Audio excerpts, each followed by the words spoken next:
Hey guys, welcome to another episode of All Queued Up. I am your host, Greg Dietz, and with me, my co-host, Josh Fisher. Hey, everybody. If you're new to the show, welcome, first and foremost. But secondly, we are an internet streaming review and discussion podcast. Basically, what we do is we watch two shows in their entirety, and we then discuss and review them. The great thing about doing the show at the moment right now is that I chose the perfect co-host because Josh here has been working his ass off on making things really, really great for the podcast. So if there's a place where you want to listen to us, like let's say you're on YouTube, but you'd rather have listened to us on iTunes, you absolutely can at this point. There are plenty of places to find us.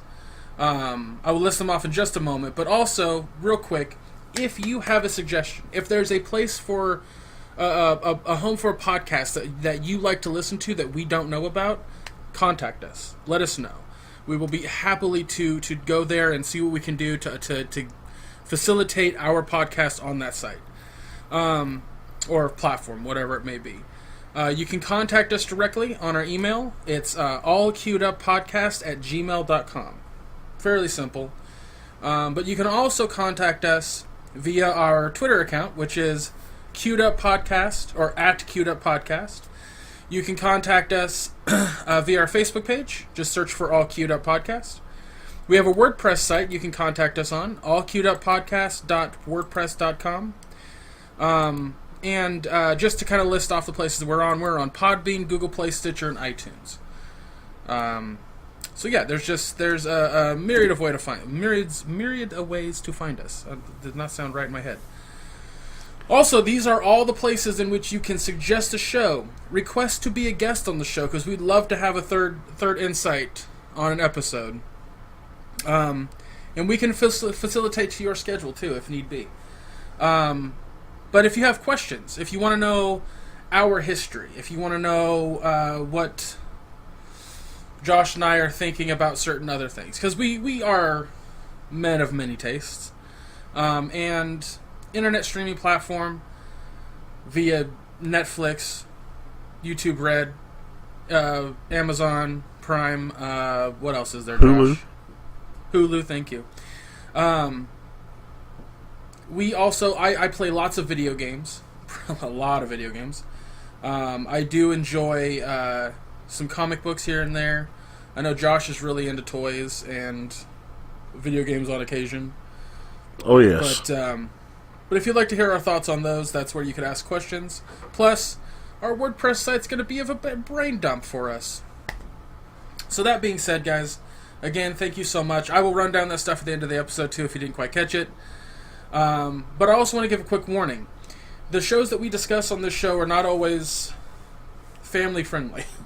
They have heavy themes, and we do discuss spoilers in their entirety. We don't hold anything back, so if spoilers are something you do not want to hear and you need to not listen to the podcast, feel free to come back after you listen. But yeah, so that being said, guys, today's episode we are going to be discussing... before we go into that, just let them know at the end of the show they definitely want to stick around for a major announcement. Yes, I totally forgot to mention that. Thank you, Josh. Yeah, we have an enormous announcement. Well, that was a bit of a tongue twister. At the end of the episode. Yes, that is our way to, in a sense, clickbait you to listen to the whole episode. I like to be a little bit more transparent. It does have something to do with the episode we are going to be covering, and it is a pretty major, big announcement. So please, yes, stick around. Or at the very least, fast forward to the end of the episode. It's your discretion. Again, jokes. Ha ha ha ha, I'm a funny guy. Anywho, now that I'm done rambling and talking about us, let's get into the show. So the first show we're going to discuss today is End of the Fucking World, which, by the way, has asterisks on the U and the C in the word fucking. But the other show we're going to be discussing a little bit later is Black Mirror Season 4. Now, because the show is an anthology, we're giving 10-minute discussions on each episode and 10 minutes to Into the Fucking World. So, that being said, since this is going to be a little bit longer of an episode, let's get right into it. Alright, so, Into the Fucking World is a dark comedy where a young man who thinks he might be a psychopath because he's been killing animals for so long decides he wants to actually kill a human. And the human that he chooses, he ends up, in a sense, falling in love with. Any more information about the show I'm missing there, Josh? Yeah, I mean, pretty much, he's, both are 17 in high school. He is a loner, keeps to himself. She is a edgy, rebellious, moody girl. She's new in town, and she wants to connect with somebody who is different. She seeks him out, and he seeks her out as his potential prey. Yep. And that's, yeah. Pretty much they embark on a road trip because she's in search of her father. Yeah, she's in search for her father. She's tired of living at home with her mother, who doesn't clearly care about her, and her stepfather, who's a piece of shit. Oh, huge piece of shit. Absolutely. Like he's there's a moment where I think he is insinuating having sex with her.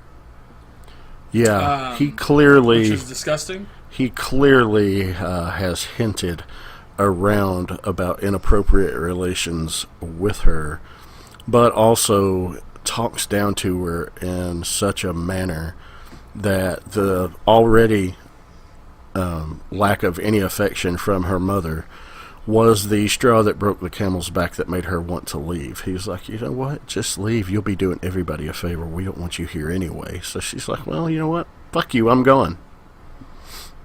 So that's pretty much what prompted her to go to James and say, hey, let's get out of here. Your dad's got a car. Let's go. Yeah, and that was that. There's a lot of comedy. Like I said, it's a dark comedy, so there's a lot of. It's also British. It's a British comedy. Super British. And I love that about it. I didn't expect that. Again, another hey, Greg chose a show because he liked the premise, and then found out it was actually British or not American. That's the thing about this show, guys, is until we start getting proper suggestions for episodes, I'm just gonna keep picking things that I like the synopsis of. I really enjoyed what this show tried to do. To me, one of the things I thought of while watching it was that it felt like if Wes Anderson were to make an origin tale of Dexter, is what it felt like. It's just the way that the dark comedy of it, the dryness of it felt very Wes Anderson-y. But on top of that,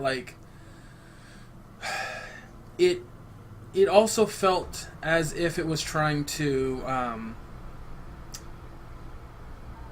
how do I say this? Not necessarily be funny in a direct funny way. A lot of dry comedy, or not dry comedy, but a lot of dark comedy is directly this is what's comedy, this is what's funny, and it's funny. It's that anti-humor sort of thing. Here though, it's direct. There's a scene where they wreck the car. the James steals his father's car, and they're in it, and she starts trying to take off his shirt. That's why they wrecked the car. Right, which causes them to wreck the car. And they get out and they're staring at it, just going, "What do we do now?" And he's like, "Is it going to explode?" She's like, "It's not a movie." And then in the very beginning of the next episode, it blows up. It's that kind of direct comedy that a lot of other dark comedy doesn't really have. Not explode so much as just catches fire. If there's fuel on the engine manifold, it will catch fire like that. Right. But the point I'm getting at is there's an obvious setup and an obvious punchline. What I loved about that right after is they make their way to the main road out of the woods, and they're trying to hitchhike, and somebody goes by and he's standing there with his shirt off, And he's like, nobody's stopping. She's like, well, you got your tits out. Who wants to pick up a weirdo? Yeah, yeah. That's the kind of funny that is the direct humor. Right, right. Yeah, there's also the classic, Wes Anderson dry, dark humor stuff, which is, like the hitchhiker picks him up and he seems like a cool dude, regardless of the fact he's trying to find or buy a dog to put into a dogfighting. What is that called? Dogfighting. Thank you. Which makes him a bit of a piece of shit, but then you're like, okay, that's his piece of shit angle. That's what makes him a shitty person. And then you look at the other side, which is he then tries to force James to jack him off, or maybe go further than that. And you're just like, oh my god, this guy's even a bigger piece of shit. So there's little things like that. Or the house that they start to squat in, they discover that guy in that house is also a serial killer. Which, that kind of shit is hilarious to me. It's not funny that the guy's a serial killer, it's the irony of the situation is very funny to me. And that's personally what I loved about the show. I, of course, can't speak for you, Josh. Well, I mean, I love I love British humor. I love dry humor. I also love coming-of-age tales. And this really is, it's a journey about self-discovery. Yeah. James, he believes he's a psychopath. But when he encounters and when they're squatting in this house of this man, he finds the evidence of this man's crimes, he realizes, I'm not a psychopath. This is disgusting. Right. This is revolting. And... yeah, because he ends up killing the guy. He ends up killing the guy because the guy's trying to force himself onto Alyssa, and he knew that, okay, this guy has raped and murdered college girls in the past. And he happened to be hiding under the bed and stabs the dude right in the jugular with his hunting knife. Yeah. And then immediately becomes sickened at what he's done, but realized, I did this for the right reasons. And I think that that kind of stuff right there is what makes the coming of age tale kind of stand out, because it's immediately it's funny. It's funny that the house they decide to squat in is the house of a serial killer. That's comedy, and then immediately after that, the coming of age. Oh shit! I just actually killed another human and I hate it. That's the kind of that's what really made this show stand out. And to further make it stand out, when they finally meet up with Alyssa's father, and something about the show that I thought was really important to note is that every adult that they come in contact with, every fucking adult, is kind of a piece of shit. With the exception of the security guard that she encountered, yeah. Security guard she encountered. Yeah, when they were separated briefly, and she started having her monthly gotcha. menstrual cycle, and she went to shoplift some panties. Yeah, I got you. Well, the reason I was saying that all the adults were pieces of shit is because something for her that was important to grow it with is that expectations are never going to be met, and the expectations she had of what her father was turned out to be awful. A complete 180 of what he actually was. Yeah, yeah. I have to say, though, James's dad wasn't a total piece of shit. He was just a socially awkward, goofy dad. He was naive as hell. He was naive as hell and made lots of dad jokes because he didn't know how to relate to his kid because, his kid's closed off from everything. And you find out why is because when he was, 7 years old, he witnesses his mother kill himself right in front of him, and that's the moment where he went from being a happy, innocent kid to, okay, am I a psychopath? Yeah, it was... Both of them had discovery, and both of them had extreme growth. He discovered he's not a psychopath. He discovered that... Like, there's things worth living for, and things worth dying for. She discovered that just because I have expectations on certain adults doesn't mean that all of them are bad, or that all humans are bad, or whatever. You know, she had her individual growth too, and I think I'm really excited to see if there's a season 2. I'm really excited to see where the show could go. I don't know if there will be because it's based on a graphic novel. Yeah. I don't have any prior knowledge of the graphic novel, but it might be a one-shot standalone. I don't know. It might. I mean, it ends very ambiguously. It's definitely screen fades to black, draw your own conclusion as to what just happened. Right. So, Josh, why don't you go ahead and give your recommendation on this one? It's good. I was a little disappointed in the open-ended, ambiguous ending, but it's a very good, very enjoyable, very short show. 8 episodes. They're about 20 minutes average, so you can knock this out in the time it would take you to watch a regular movie, about 2 hours. But it's very good, very well written. You don't get a lot of screen time with ancillary characters, but you get just enough of what you need from those characters that helps keep the story moving along. So, yeah, worth a watch. I really enjoyed it. If I were to apply a number to it, I'd give it a solid 7. For me, it was just okay. I mean, I understand what they were going for. Like I said, it felt very like Wes Anderson-y in a lot of moments. But I think at the end of the day, like the pacing of the show was a bit too slow for me. I felt like some of the stuff they were like very Seinfeldy, like, isn't this ironic? Ba ba ba ba da ba. And I was like, okay, I get it. I get what you're going for. So that soured it a little bit for me, but overall, it wasn't unentertaining. I didn't disenjoy the show. I watched the whole thing and had fun watching it. There was moments that I disconnected from, and because of that, I give it a soft recommendation. It's like I said, it's a very short show, which made it very palatable. It's 8 episodes that are 20 minutes apiece. I think there's one that's even shorter than 20 minutes, pardon me. Yeah, I think the shortest one's about 18 minutes, and the longest one was 22. Yeah, so it's a very quick watch. It's if you're looking for, like, you know, you and the missus or girlfriend are trying to, or hell, boyfriend or husband, I don't care, whatever.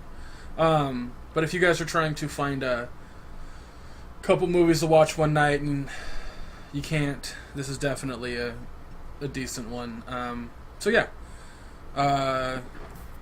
Really check out the show, but, you know, don't put it in high regard, if you will. Like, there's other shows that are better. Oh, yeah. So, we're going to move on to Black Mirror Season 4. So, like I said, the show is an anthology. So each episode, meaning by anthology, each episode is its own individual story. They don't interconnect. They don't have anything to do with one another directly. So we're going to discuss each episode individually. Starting with the first one, which is called USS Callister. So the show starts off with a clear parody of Star Trek. And it seems like the captain's a bit of a dick, and then it goes into the real world. And it turns out that this particular Star Trek-y type show was all part of a computer program that this particular guy, the main character, works for. I'm terrible with names, by the way, guys, so I'm just going to say the guy. Bob. Robert Daly. Thank you, Bob, yes. I'm the facts guy. And it turns out, long story short, it turns out that his entire life is him being berated and talked down to. And so with this program he had created, which I can't remember the name of the program. The program itself, I do believe, was called Infinity. It was a video game, Yes, a video game that he had created, and it was full immersion. You basically put this little disc on your temple, and reclined in a chair, and it was full VR. Your mind is in this game. And that's something to keep about this show. Everything is set in the not too distant future. Exactly. You're dealing with technology, that is believable and realistic, but not yet realized. Exactly. And the whole series is like that. Like all of Black Mirror is like that. Just to clarify that part. But the thing that that's so interesting about this is that it turns out that Bob is a bit of a sociopath, and what he's been doing is taking things that people have put their mouths on that have crossed him. He uploads their entire consciousness into the game that he's created, and then tortures them via this Star Trek-like parody. He collects their DNA and is able to replicate a digital clone, and uploads those digital clones into the game world, and right. It's just a mod, and he's got complete control over it. It is demented as hell. Yeah, because he is very mild-mannered and meek in his real life. Well, that's what I thought was so brilliant about the theming of this show, was that he is absolutely, in all intents and purposes, a sociopath. Yeah. He cares little for other people. He thinks that other people owe him things in general, which that's clear. But he created a safe space, if you will, for him to be a sociopath without risking everything. Unfortunately, he uploaded the wrong consciousness into the computer program, which was a new girl that was just signed on who knew his code very well. And she initiated a bunch of things that basically killed Robert Daly at the end of the episode. Yeah. But here's the clincher. Here's the thing that's so fascinating about it. Nobody in the episode that is an actual human being was injured or hurt other than Robert Daly. Mm-hmm. Nobody else. Nobody died except for Robert Daly. The only people that were in danger, or the only people that were of interest, if you will, were the AI. Yeah. So the show begs the question. Can AI become so sentient that they essentially have a consciousness like a human? And in this instance, the AI caused the death of a human. I mean, the human was responsible for this AI, so he created the conundrum himself. But it was a fascinating look. Yes, I mean that's another question to ask right there. Is like in this particular thing, normally when we see AI gain sentience and kill a human, we're against the AI. We're trained to go, oh, the AI is the bad guy. Yeah, you're automatically thinking Skynet, Terminator. Okay, right, bad. Right. Here, however, we sympathize with the AI. Especially Walton and his son. Yeah, absolutely. So to clarify that one, what if you want to clarify that bit of the story, Josh, just to. Well, basically, Bob and this guy Walton started this program together because Walton recognized Bob's genius in coding and creating. However, he recognized Bob didn't have any social skills, so he needed to be the mouthpiece. And they started this company, and basically Bob's kind of still in the same place, and even though they're supposed to be equals, Walton kind of talks down and berates and shits all over him. Everybody in the office does. And as a result, he's taken and created the digital clones of everyone, and he lords over them. And what he did with Bob, what Bob did with Walton in the beginning, it was just the two of them. Walton wouldn't break. So what Bob did is, real life, Walton brought his 6-year-old son Tommy to the office to show him everything off, and he had a lollipop. He lays the lollipop down. Bob takes the lollipop home, puts it in his DNA scanner, replicates a digital clone of Tommy, uploads him, and Walton sees his son, and then Bob grabs him by the collar and throws him out the airlock of the fucking ship and kills this digital clone of Tommy.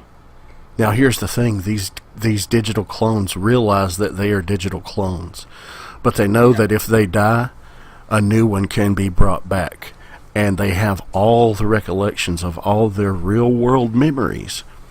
However, up to that point, up to that point, yes.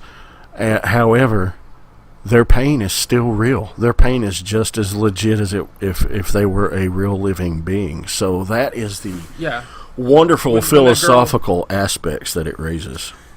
Yeah, like there's the first time that the girl that he's like pining after, that Robert in real life is pining after. Nanette. Nanette, thank you. He puts her in the machine, and she meets up with the crew, and they're just kind of like, here's the deal, here's what it is. It sucks, but welcome to hell. She wants to fight it, so she immediately starts fighting it as soon as Robert comes into the game, and he completely like takes away her face to where she can't breathe, she can't see, and she can't speak anything. Yeah, and she's no face at all. Basically suffocating but not dying. Yeah, she can't die because Robert doesn't want her to die. He won't allow it. But he can also go even further than that and force people who want to fight against him to be the monsters in his story. So, like, like I said, the guy is a sociopath, like textbook sociopath. And that's the thing I liked about it the most, Josh. Like, that's the thing that I really, really dug and enjoyed was the Star Trek parody part was really fun, but it was the aspect of like we're sympathizing with the AI here. We're sympathizing with something that is not real. And the reason I find this fascinating is because I play video games all the time, and I'm sure that you do too. But even we can go even further than that and talk about like cartoons or just things that aren't real as a whole, and we immediately sympathize with it. Mm-hmm. You know, when I was playing Mass Effect 2 and I accidentally got Tali killed, it destroyed me.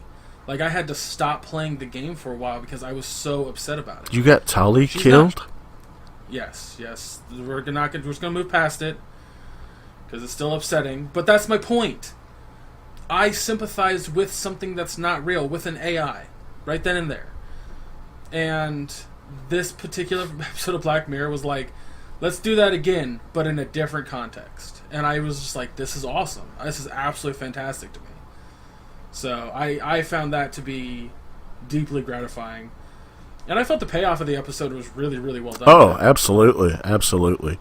Anytime you see somebody get their just comeuppance, but in a totally creative way, I'm all for it. Yeah, because he wasn't killed directly. Like, basically, through an update, the system of Infinity had found his like closed off space that the firewall couldn't detect. But as soon as the update came in, the firewall did detect it and deleted his space, his area, which in turn deleted his brain. But here's the thing, too. You don't know if it deleted his brain entirely or not, but however, he can't disengage from the game. So even if he didn't die in that moment, he has no friends. And they are on a 10-day Christmas holiday that started that day. So he will die before that breaks over, before anybody would ever even realize he's gone. Yeah, exactly. So either way, so we're gonna give our we're gonna actually move on to the next episode. So we're not gonna do recommendation until at the end of the 6th episode. Just to clarify, Josh. No problem. So the next episode is called Archangel. Mm-hmm. Archangel's storyline is basically, what if being a helicopter parent took itself to an extreme? What I mean by this is this woman's daughter, which, by the way, we're going to get into it, Josh, but the opening shot of the birth was so brilliant. It was so brilliant. But I'll get to why in a moment here.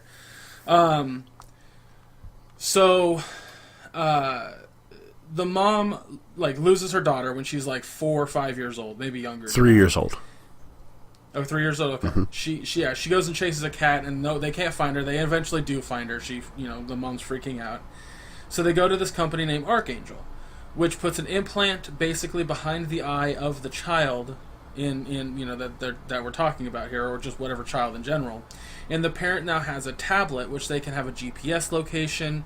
They can monitor what the child sees and hears, like literally blurring and muffling the sound. But even go to the vital extent of being able to readouts. see vital, which that one didn't bother me. It was like, oh, if I could have an implant in my child that showed like health stuff, that'd be great. But everything else, like I was like, no. But the worst one was the being able to see what your child sees. Mm-hmm. And this, of course, backfired because my first thought, the second they did this, was like, what happens when she becomes a teenager? That was my immediate first thought. And that's basically what this entire episode is about. It's about the daughter coming to terms with the fact that her mom is still using this power, and it backfires on the mom big time. That being said, this was my least favorite episode. Yeah, it was my least favorite as well. Although it wasn't a bad episode. It's just actually second to least. Sorry, second to least. This weirded me out as a parent. You know. Oh, I bet. As a parent, I'm not a helicopter dad. Misty is not a helicopter mom.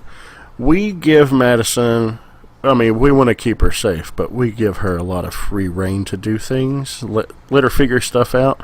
You know, I'm the kind of dad's like, don't touch the stove. And then they reach up again. It's like, all right, touch it. You'll find out. You know, I'm that kind of dad. It's like, I tell you no, you do it, you find out the consequences, you learn from it. And this mom, Marie, is not like that at all. She uses this tablet to observe pretty much her daughter's every waking moment. Whether she's at work or at home and her daughter's doing something, she's got this tablet on and she's looking at it from the age of 3 until the age of 9.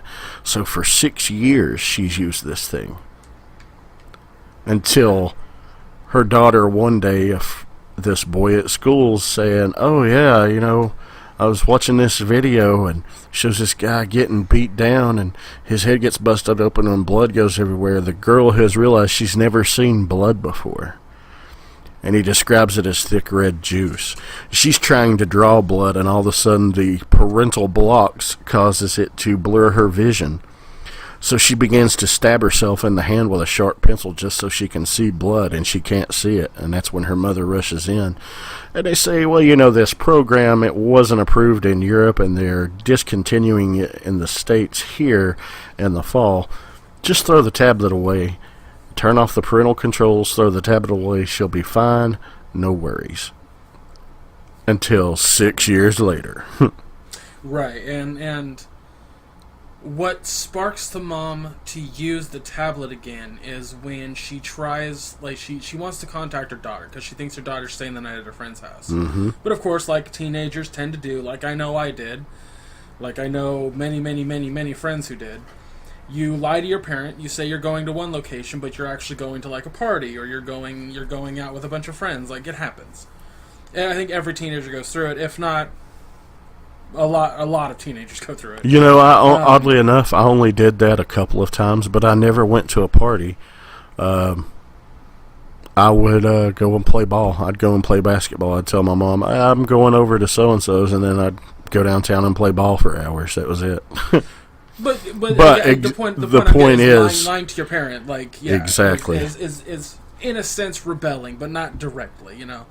And then the daughter is like really loves her mom, like they get along really well. Oh, they have a wonderful relationship, you know. And from the age of 3 years old, she was always making her daughter a strawberry smoothie every morning. Which brings me to the point of the episode I hate the most. They have a strong relationship. The mother starts spying on her daughter as a 15, 16-year-old girl.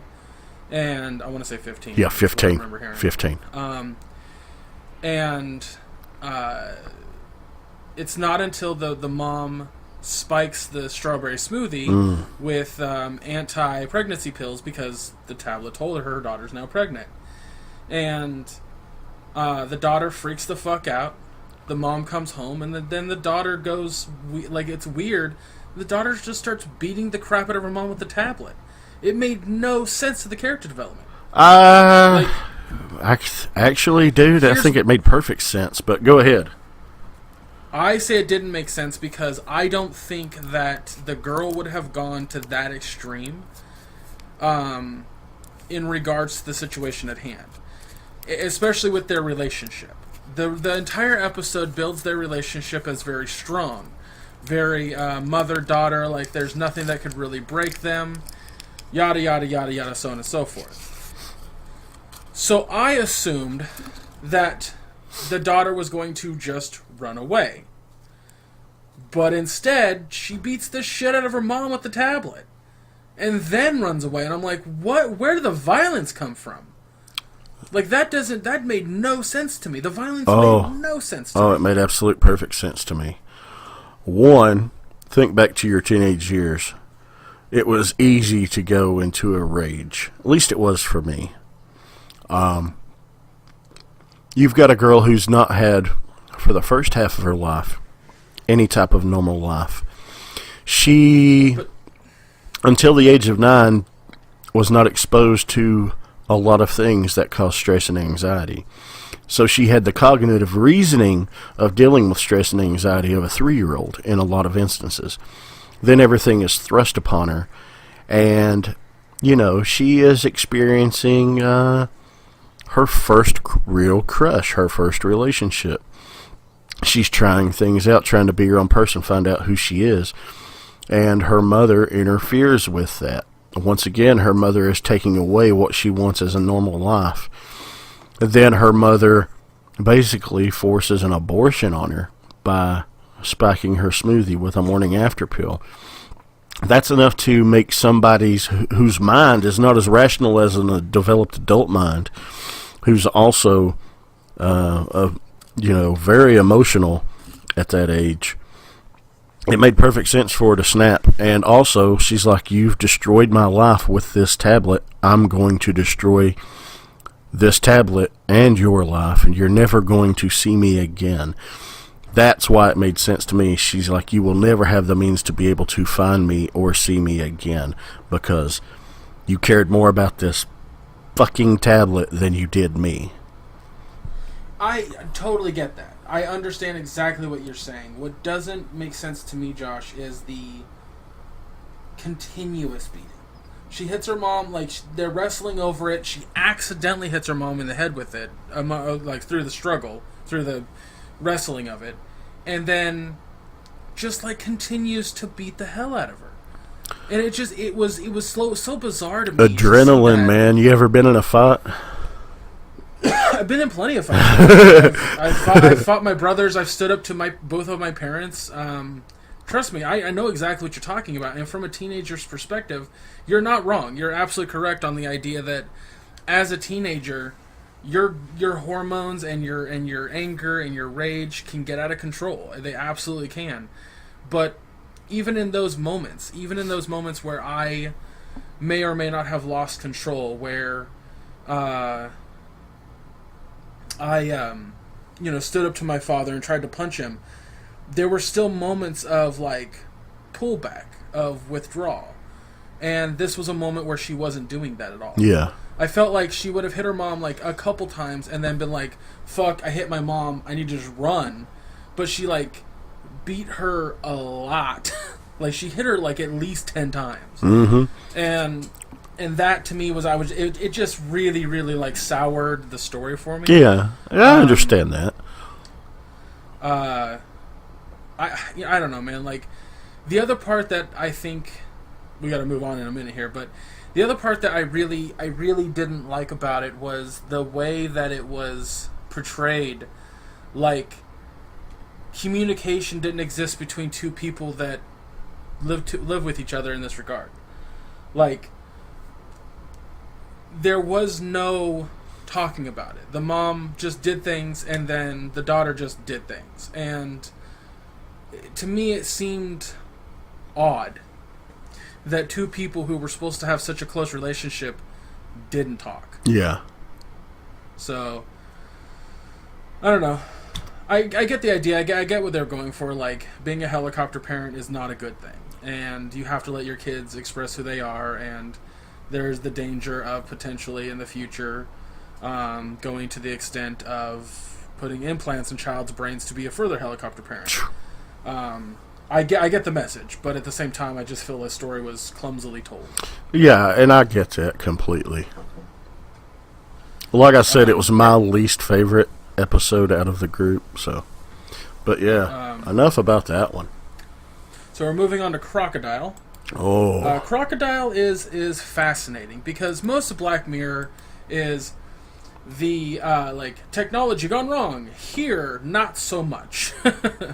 So it starts off with two young people who are clearly intoxicated either with alcohol, with other drugs. Hard to tell. Who cares?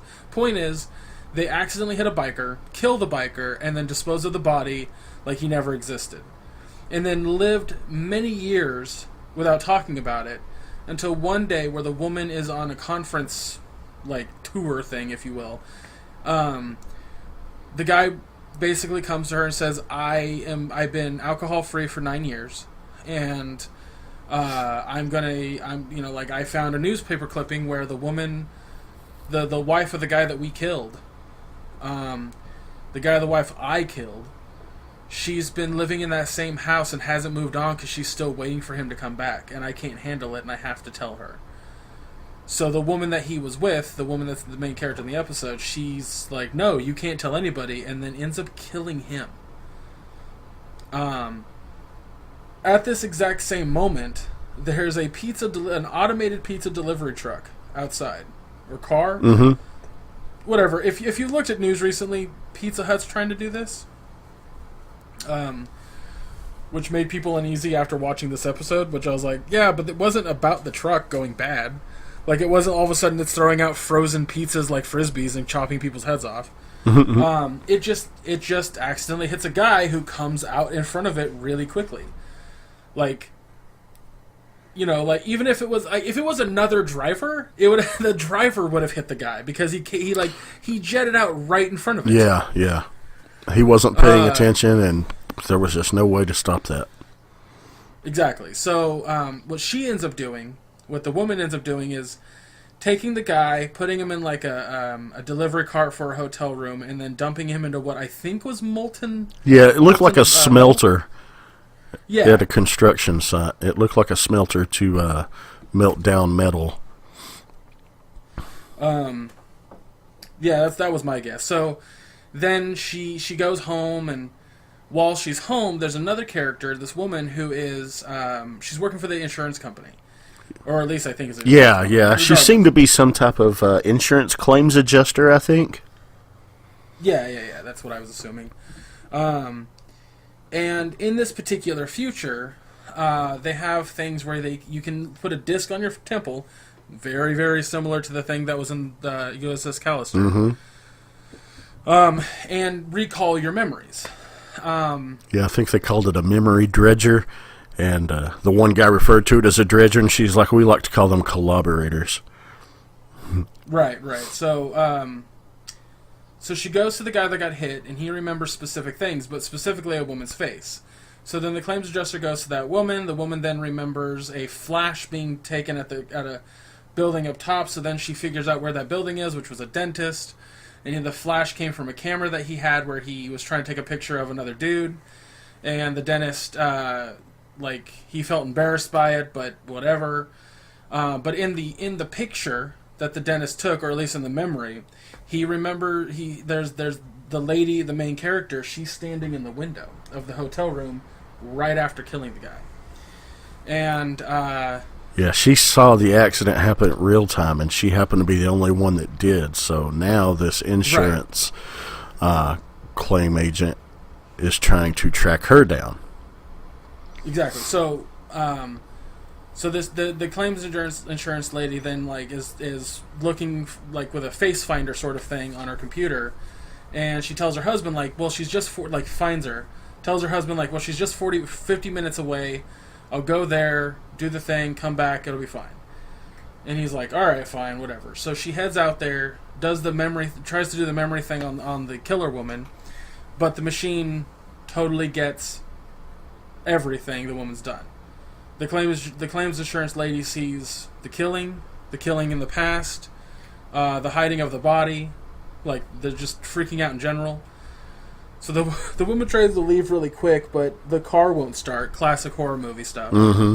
And long story short, the lady ties her up, gets the memory of the fact that the claims insurance lady told her husband. So then the woman kills the claim insurance lady, then goes to that lady's house, kills her husband in the bathtub, and as she's leaving, she hears their baby cry.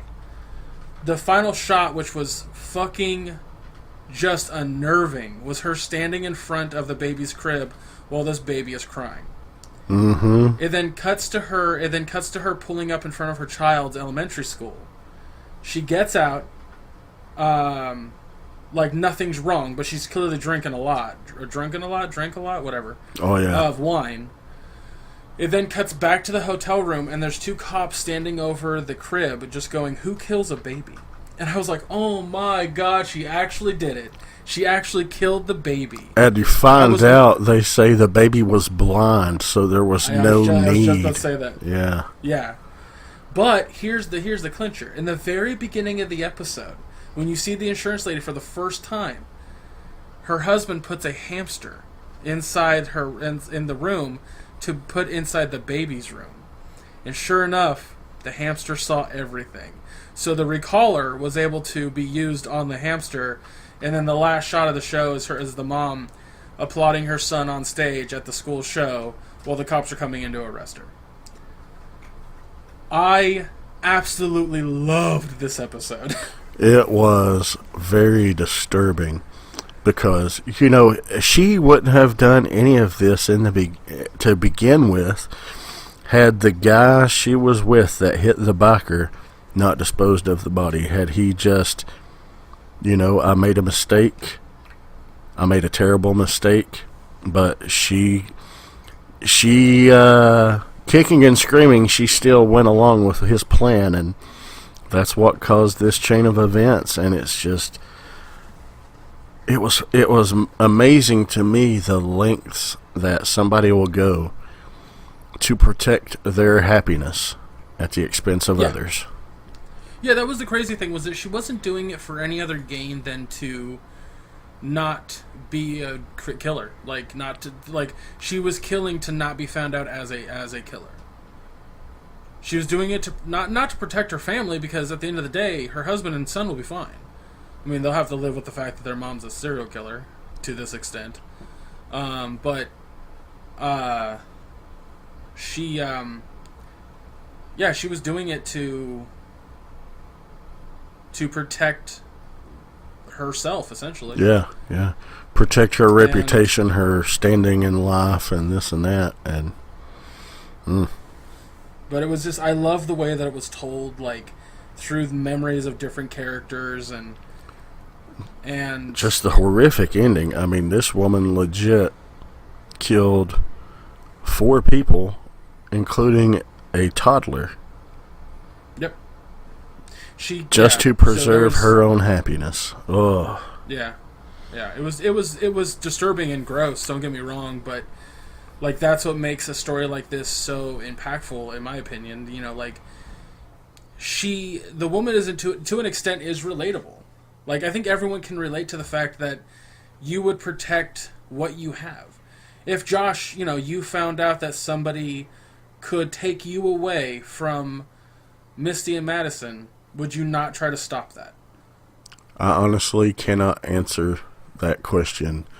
Well, I'm not saying kill people. I'm saying I mean, I don't know what lengths that I would go to. Sure, but if there was a length that you felt like you could take, you would take it. It depends on the situation, of course. But I know, Josh. Answer the damn question like I'm giving it to you. I got morals, man. Of course. I'm saying, if there was a situation that you didn't have to, it fit within your moral compass. I mean, she's the extreme of what I'm referring to. She's she's the opposite end of. I don't say opposite end, but she's definitely the extreme. She's the extreme to the measurement. She's, if somebody was to take me away from what I currently love, and I saw that there might be a way out of it, I'd probably attempt it. If it, was it within my moral compass, if it was within my means.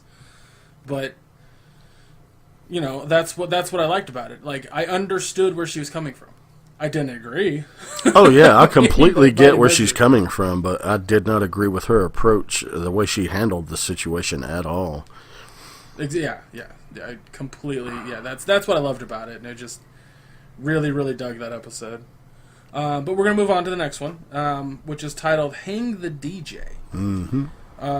Which I thought was a very fascinating title. I also don't get the last one, Crocodile, but whatever. Yeah, I did not get the title of it, why it was titled that at all. Yeah, but moving on. So Hang the DJ is a fascinating episode. Josh, I've described each of the other episodes, so why don't you go ahead and describe the next three? Okay.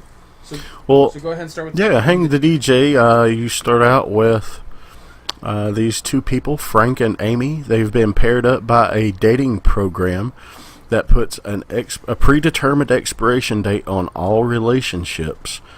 And it must be complied with or they are banished from the program.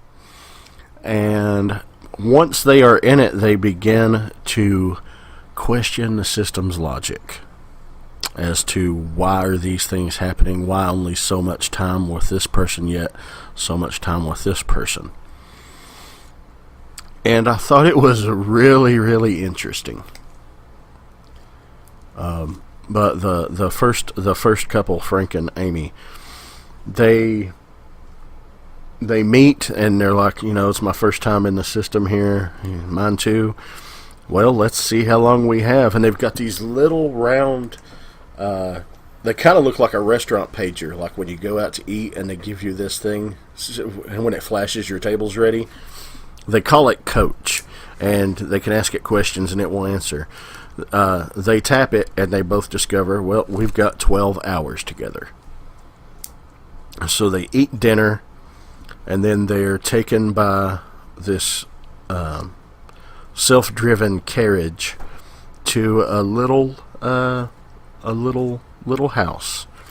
And that's where they're supposed to spend the rest of their predetermined time together, whether it's 12 hours as in this case or a period of weeks, months, or years. They have to reside there. They don't appear to have day jobs. They have things they can do in their leisure time, but pretty much it's cohabitating with a person until your time is up. And it was really interesting. I will disagree. Well, I mean... Go ahead, yeah. So, for me, I liked the beginning of it. I was like, oh, where's this going to go? This is really interesting. And then I saw things that I think they were intentionally trying to show and unintentionally trying to show, where it was like, this is all inside a computer. And it was too ham-fisted, too, on the nose, when she was like, what if all this is a simulation and we're supposed to be together and da-da-da-da, and I'm like, that's exactly what it is. You literally just told me the ending without, directly saying it. Yeah. And I hated that. I hated that so much. I was like, what was the point of that? Was it to lead up to the point when it's discovered? Because I already fucking saw it. Yeah. I hated that. And then the rest of the episode of, watching them go through miserable... relationship after miserable relationship before doing the ending part, that was so unsatisfactory. Holy crap, that ending was so bad. I understand where you're coming from there. I get it. Yeah, that one line, though, the whole, what if this is just a simulation and, this is just a test, and us defying the system is us passing the test. It turns out that is exactly what it was, and each time that they defied the test was basically a simulation in the algorithm of a dating app. And the number of times that they resisted equated to the percent of the match. So in 1,000 simulations, they defied the system. This coupling defied the system 998 times. So therefore, they were a 99.8% match. And it closes on a shot of both of them looking at their phones and seeing each other and seeing that match and just a big smile across the room at each other. I get why that's not fulfilling. It just, like I said, it appealed to the romantic in me. Knowing that I didn't have to go through stupid dating apps and all that online bullshit, that I'm one of the lucky ones. I had to do it the hard way that they referred to, like in the olden days. Yeah, I mean, I get why people might enjoy it, but I was so, I don't know, man, like, it just did not, nothing about it was fun to me. Well, not nothing, that's not true. There were elements that were fun to me. Nothing of it, like, I didn't feel anything for it. I felt like the story was told very poorly, very boringly, in my opinion. Also, like, watching them go through a montage of bad relationships, I was like, yeah, hey. Oh my God. That one, that second one he got paired up with, Nicola. Oh, I was like, well, she is not pleasant at all. Yeah, well, yeah, absolutely. And then he looks down, a whole year. What? Yeah, I mean, I feel like the ending could have been better if it was if it wasn't a dating app. That's what really, really turned me off. Like, at that point, I was like, this ending was so bad to me that I have no interest in the rest of the episode. Because if, like, what I was thinking that it could have been, sorry, I have people texting me at this exact moment. What I was kind of hoping it was something of, like, well, it's in the future, so what if, like, it comes to the outside and it's a machine between a couple who's having a marriage on the rocks sort of thing, and these 1,000 simulations is basically their way of rekindling their relationship via whatever program this might be in the future. Or for, at the very least, like, that final simulation, the 1,000 simulation, was like the AI coupling that broke out or some shit. Like, I was hoping for more of a Black Mirror-y, Twilight-y Zone sort of thing, but I never got it. I get you. I was just like, oh, we just watched the 1,000 simulation of a computer program, of a dating app. Yay! So it just didn't appeal to me. I get that. I do. What kills me, man, it's just like, you know, early on, before you realize, this is some type of computer simulation, you know, they clearly have lots of chemistry together. And even when they're paired up with these new people and they bump into each other, it's just like, okay, you just want them to defy it because they clearly are so into each other. It's adorable. But yeah, I can see where the pay, and you know, this, to me, this was one of the weaker episodes. I didn't dislike it. I didn't dislike any episode. You know, my least favorite was Archangel. This was probably my second least favorite. You know, I would agree with you for the most part on like all the episodes. Like, I enjoyed all of them, but this one, like, I honestly, like, I hate to say the word hate, so I'm trying to think of a different word that conveys my distaste for this episode.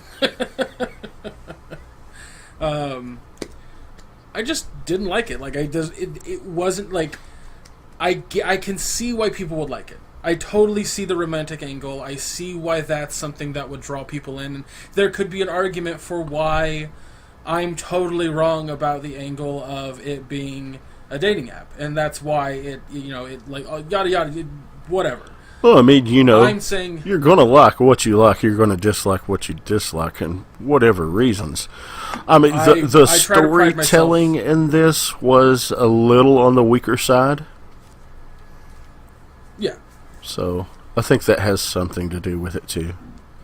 I guess my angle, I should say this primarily. There needed to be a stronger human element. There needed to be a much stronger human element. And it just wasn't. We literally watched AI for 50 minutes. Yeah. The first human that we actually saw in the episode was at the end. And I'm not happy with it, Josh. I'm not happy with it. That's okay. Alright, we're going to move on to Metalhead. Oh, Metalhead. Arguably the best episode in the series. One of the better ones, yes. So go ahead and describe it. Yeah, this takes place in a post-apocalyptic landscape of Scotland. In the moors, this woman, she is attempting to survive some type of scavenging operation gone wrong. It opens up with her and two others, Clark and Tony. Her name is Bella. They are on the way to a warehouse to try to retrieve something.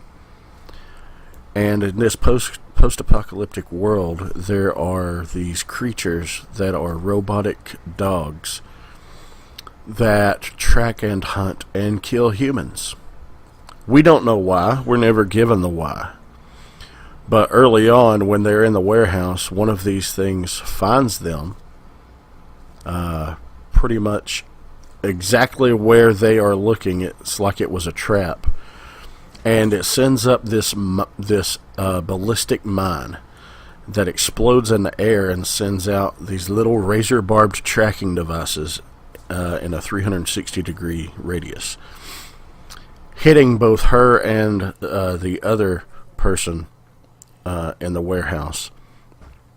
And it has, in one of its legs has a gun. So as it's trying to track her down, it takes its gun leg and blows this other dude's head off. She gets into the car. She's driving away. The other guy, he's hot wiring a van. He's trying to get away, and as he's pulling out, the dog catches up with the van, jumps in it, kills him. Well, in its other leg, it has the ability to hack into vehicles, and now it's driving this vehicle. So it was very Terminator feel. Yeah. I really enjoyed that. And the fact that it was done in black and white, completely in black and white, and it comes down to this lady versus this robotic Terminator dog. Very well done. The way she was able to convey the fear and terror and emotion that she was feeling was well done.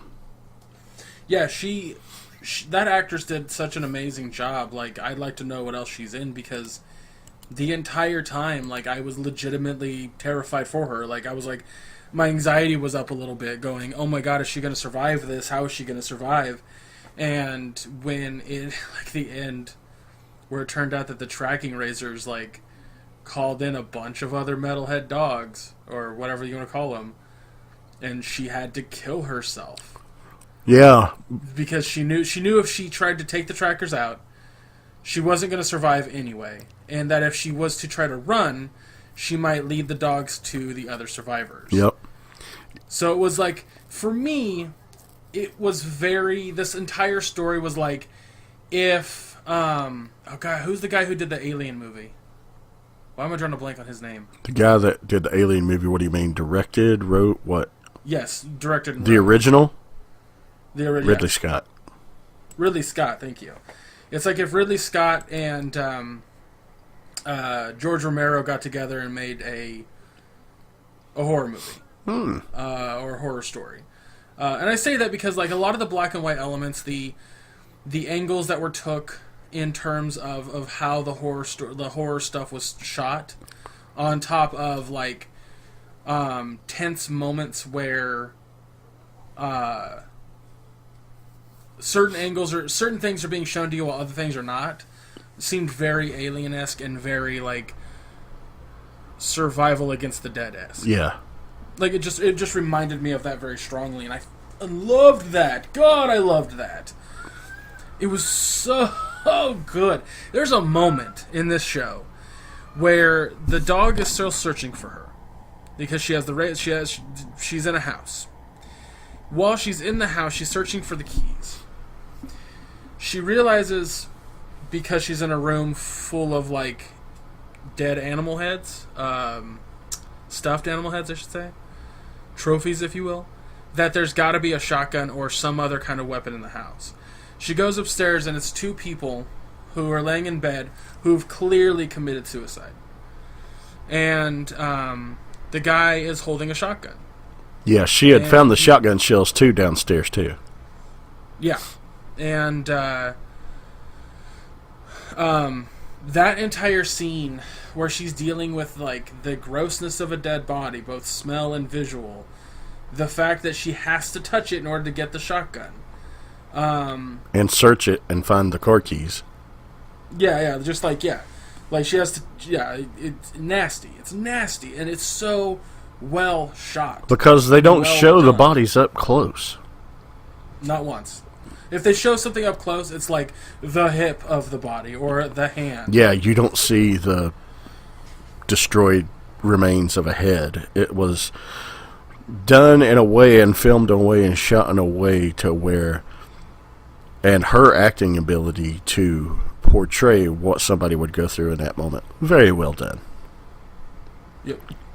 I was very impressed by this episode, and I mean, it's my favorite episode of the season, honestly. It's like, I could watch this one again and be totally happy, but I think the most... It was probably my second favorite. But I'm curious, did we already talk about your favorite? No. Okay. Interesting. All right, interesting. I mean, I yes, okay, we'll get to that. Anyway, moving on. The fact, though, this dog she thought she was safe in this house, and this dog, it's wounded at this point. You know, she's dug the tracker out of her leg, floated it down the stream in a bottle. She figured, okay, that dog's not going to find me now. But it did. And it was able to hack into and open the fence. And she didn't close the front door of the house. It just walks on in. Takes its damaged leg, and just attaches a kitchen knife to it, and now instead of a gun leg, it's got a knife leg that spins like a drill.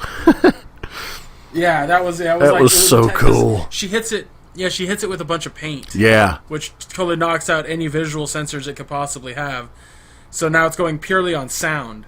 And so it thinks it hears it at this wall, and then just goes up to it, just like drills into the wall. And I was like that moment that happened, I was like, holy shit, that's really deadly. Yeah, because it's a concrete wall, and it's taking out big chunks of fucking concrete at the same time.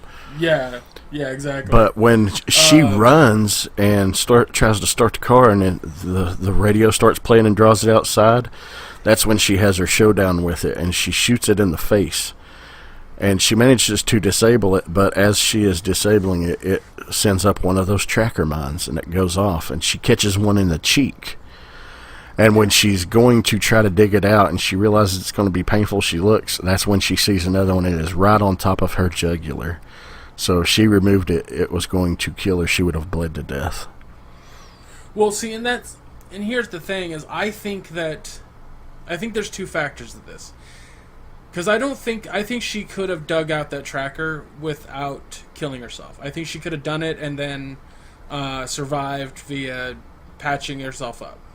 Hard to say, but it was in a very awkward location, but yeah. I like to think she killed herself out of, like, protection of the other humans, protection of or, like, you know, her not having to deal with these dogs anymore. I don't personally think she killed herself because that tracker was in her throat. I just think that she was like, well, fuck it at this point. So It's hard to say. I don't know. Like, it's hard to say, and that's another thing I love about it. Like, we could discuss that until we're blue in the face too. Because she doesn't say directly. She's not talking to anybody. She just says goodbye on a radio and then, well, offs herself. Yeah, hoping that they can hear her. And you also don't see it. You also don't see the death. No. Like, the camera pans. Like, that's what I love about the last shot, by the way, that I thought was so beautiful, was it pans away from her as she's coming to terms with the killing herself. And then it goes outside and you see more dogs being tracked to that tracker that's in her throat. But then it carries on, yeah. Yeah, it goes all the way to the warehouse. And at the beginning, you're like, what's in this crate? It's got to be medicine, right? Like, something that's going to help. It turned out to be a crate of teddy bears. Yeah. And they say, we know he's dying. She's like, yeah, but what we're going after will make it easier for his final days. Teddy bear for a little boy. Yep. Wow.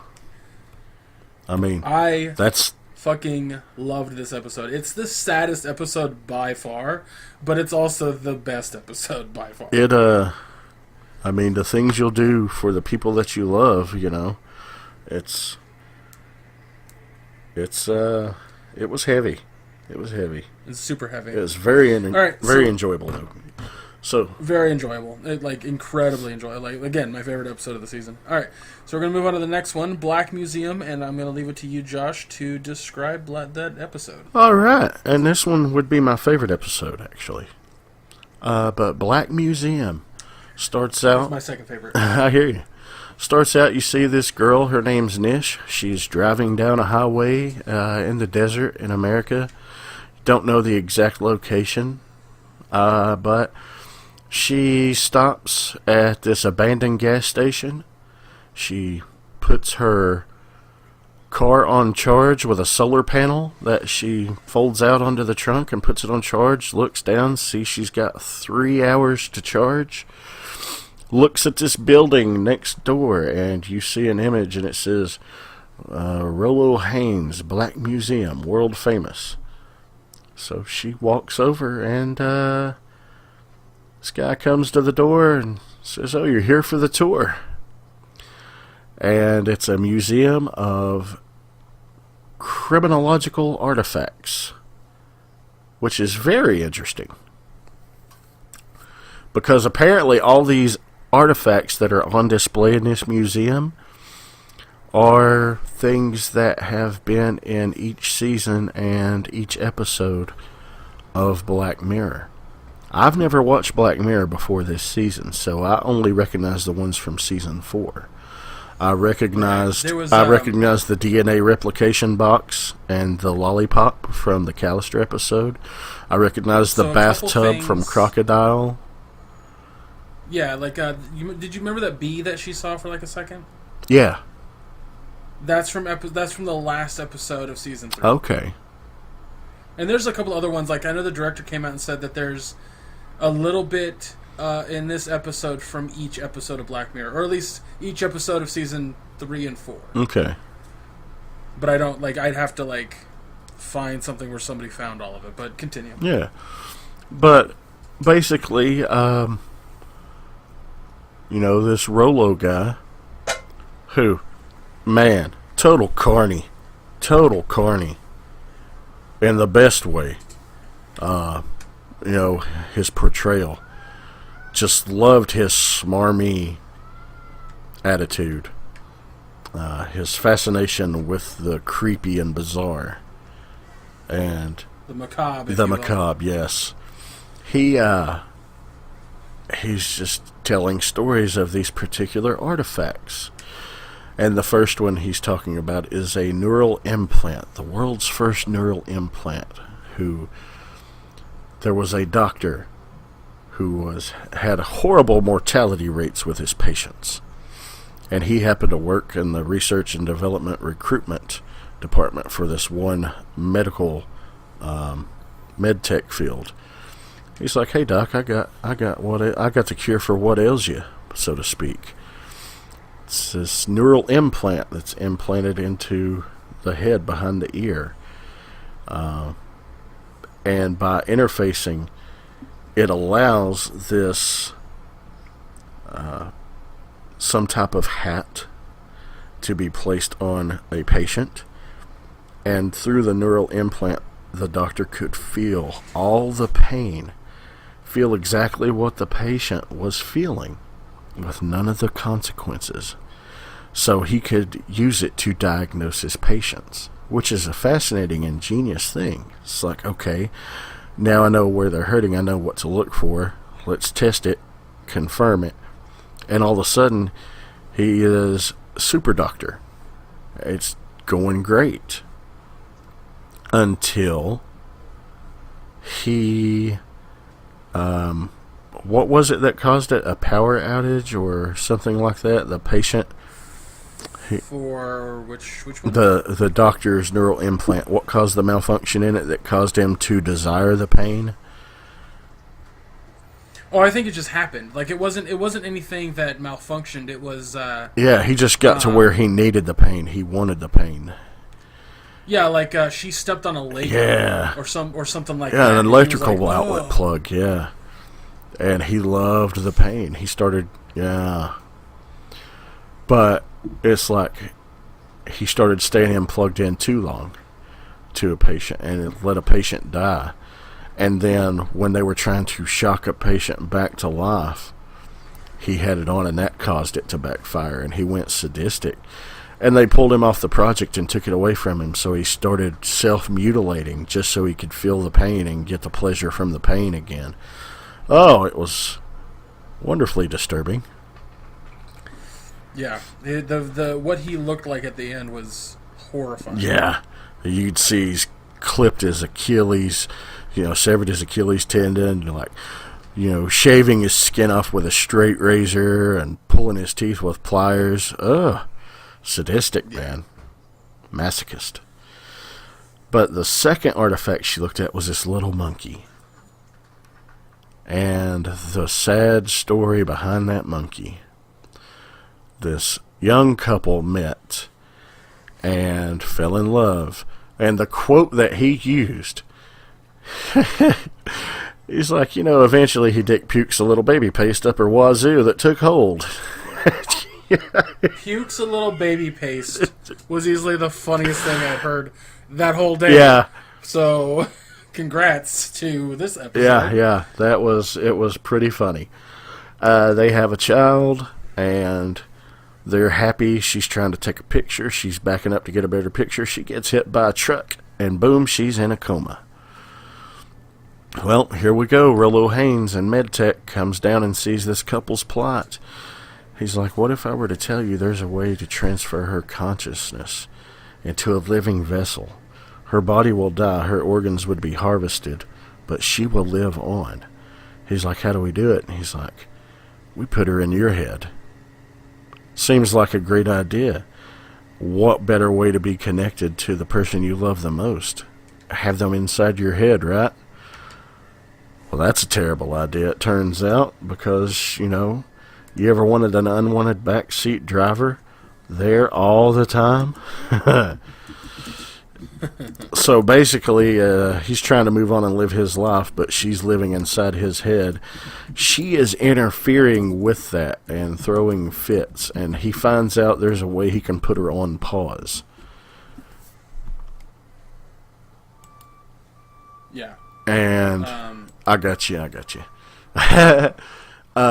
Basically, they transfer her consciousness to a stuffed monkey. And the only way she can emote is hit a button on the inside to say monkey loves you or monkey needs a hug. Gives it to her son. She can still feel the hugs because of haptic feedback. But nope. He just abandons her and she's forgotten about, which is sad. But the main attraction, though, this was the thing. It took the previous two experiments and allowed to make a digital holographic copy of a serial killer and having him permanently be on display, and he could still feel the pain of his electrocution, and people got to reenact that. And then we get these little keychains of him being electrocuted in the moment. And it was a big draw until somebody electrocuted the guy too long, and then he was just kind of vegetative. And that's where the interesting twist comes in.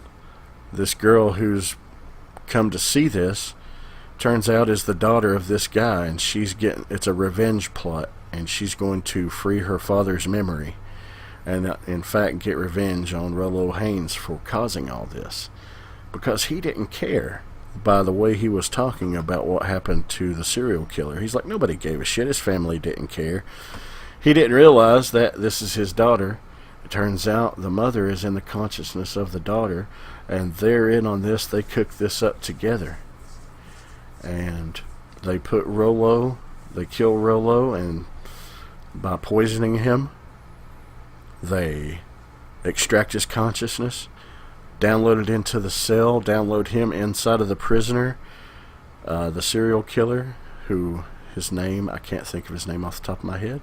I'm wanting to say it doesn't matter right now.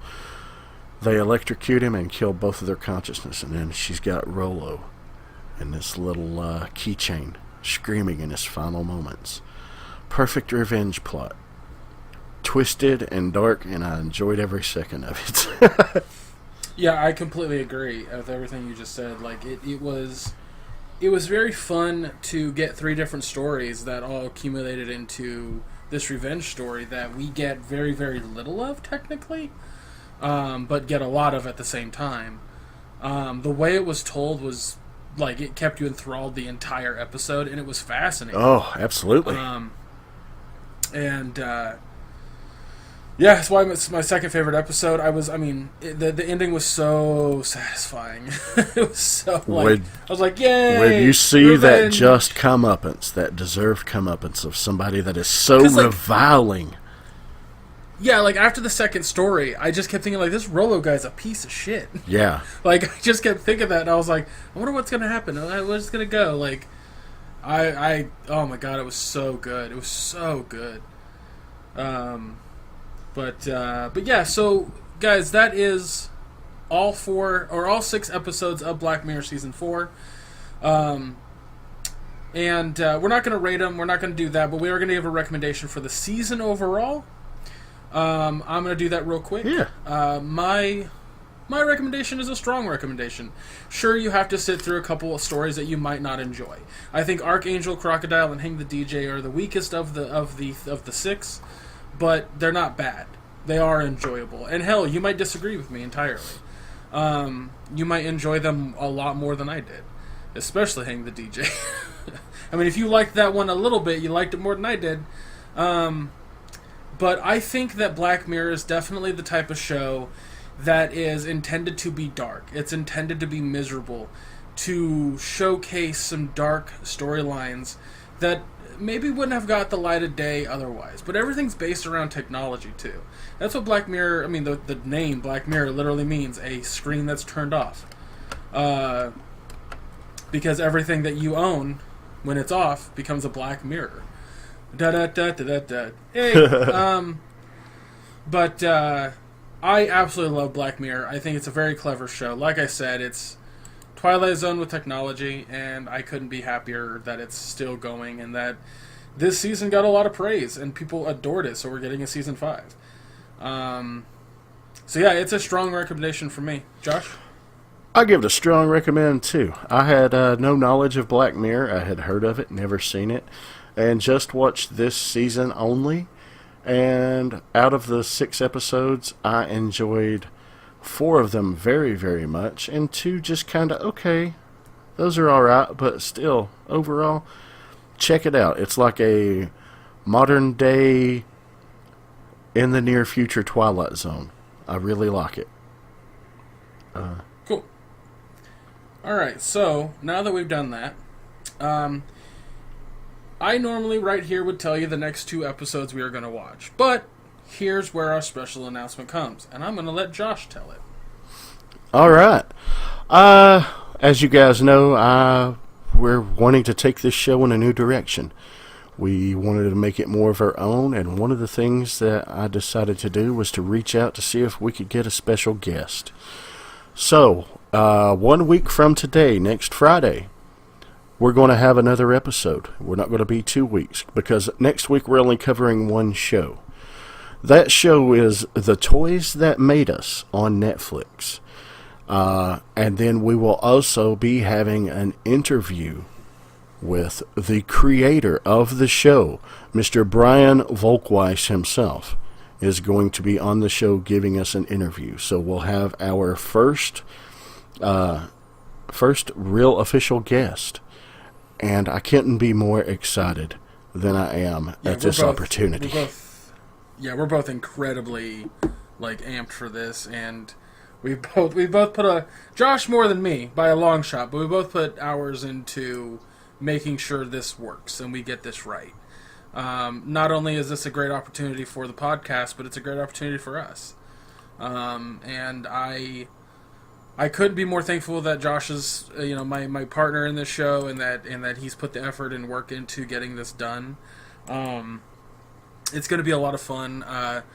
The structure of the episode is going to be the review and then the interview. But yeah, guys, it's for real. It's happening, and it feels good to actually be able to officially announce it. Yeah. This is the official announcement. I've let it leak a little bit on some things that I probably shouldn't have, but also I go by the mantra, fuck it. So there's that problem. But this is the official announcement. Brian Volkweiss, was it Weiss? Yeah. It's Brian Volkweiss. Yeah, Brian Volkweiss. I keep wanting to say Weiss. Yeah. The German in me goes say Weiss. It's Weiss. Yeah. But yeah. Also, Josh and I have both already watched Toys That Made Us. And we are also very excited to talk about that, too. So there's that. Yeah. And since we've already seen it, and our interview is scheduled for Tuesday, it gives us some downtime. We don't have to watch anything this time. Yeah, So next week, so you're basically getting this episode. You're gonna have this episode Friday, and then you're gonna have the Toys That Made Us an interview next Friday, and then after that it'll be another 2 weeks. 2 weeks before the episode. So the schedule is going to be a little bit wonky, but that's because we're excited about this and it needs to happen. But that being said, guys, we're going to end the show right here. Josh, where can they follow you on the internet? They can follow me at nsabanur1976. That is ENSABAHNUR1976 on Twitter. And I also have a Twitch channel where they can follow along and come hang out at twitch.tv/nsabanur76. Same spelling. Fantastic. Do you plan on any streams following the Friday when this is uploaded? You know what? I think I will. I think that Saturday we might have to do some Jackbox gaming. It remains to be seen. Okay. But it will be announced on Twitter. Alrighty. So go follow Josh on Twitter, guys. You can follow me on Twitter at ChubRockGeek. That's where you'll see a lot of announcements that I do. I'm currently still doing stuff with Mission Start Podcast, where this entire podcast started. Sunday nights at 8 p.m. Pacific Standard Time. I do a video game news podcast with Anthony, my co-host. We do a pre-show and a post-show, so it's kind of fun. But we basically just discuss the week in gaming news. And then Thursday nights, I also do a thing with him where he plays a game, and then I watch a screen capture of it from my house and make fun of him being terrible at said game. Or just make fun of the game as a whole. I'm not sure which yet, but that's my job. I'm leaning. So that's something. I'm leaning more on the side of making fun of Anthony. Yeah, well, I mean, I'm down for both. But if that's something sounds like you're into, go check that out at twitch.tv/missionstartp. I think that's it, guys. Again, please follow us. Please follow this podcast on Twitter at Queued Up Podcast. Follow us on Facebook. Search for Queued Up Podcast. Or I'm sorry, All Queued Up Podcast. If you're listening to this on YouTube, or if you're listening to this on something, I don't know, iTunes, Podbean, Stitcher. Hold on. Josh. was gonna say is if you're listening on this, if you're listening to this on something that is not your preferred podcast space, please note that we are on Podbean, Google Play, Stitcher, and iTunes. That's what I was trying to say, Josh. Yeah. But no, you had to. Well, I just wanted to make sure. But guys, wherever you listen to us, subscribe, please. Give us a rating. Give us a good rating. We like those 5-star ratings. Leave us a nice little review, something you like. But all feedback is appreciated. Yes, absolutely. Even if it's constructive, we will take everything at face value and try to make this show as much. Geez, I can't talk suddenly. We'll try to make this show the best it can be. Thank you guys for listening so much. We appreciate your continued support, and please come back next Friday for the interview with Brian Volk Weiss. Take care, everybody.